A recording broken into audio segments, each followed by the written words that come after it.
In this video, I'm going to show you how you can fix constant internet disconnection on your Windows 10 for your Wi-Fi or Ethernet connection. If you find this video helpful, please like and subscribe to this channel.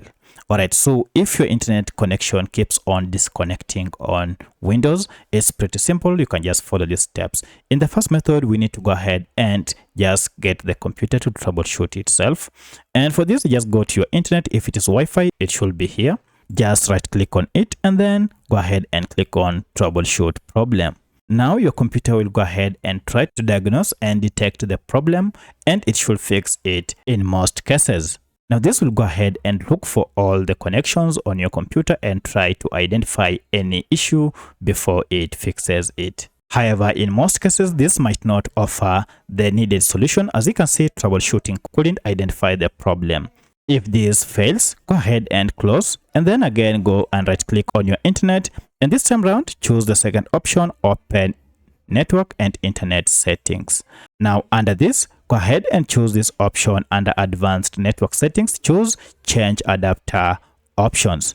If you click on this, you will get to your internet connection. Go ahead and identify your internet here. If it is Wi-Fi, it should be rated Wi-Fi. From this, right click on it and then choose properties.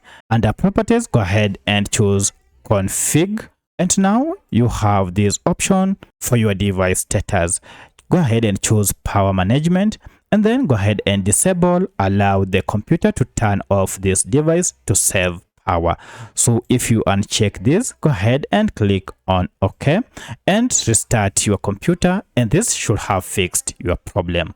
In most cases, this works 100% and you shouldn't have any issue from now. However, if you are on Ethernet connection and you're still experiencing the same problem, then you need to go ahead and check on your internet cable.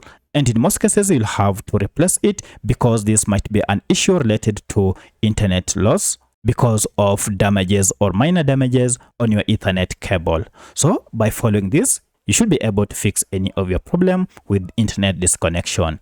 If you have any other question, kindly let me know in the comment section. Otherwise, thanks for watching and let's meet in the next video.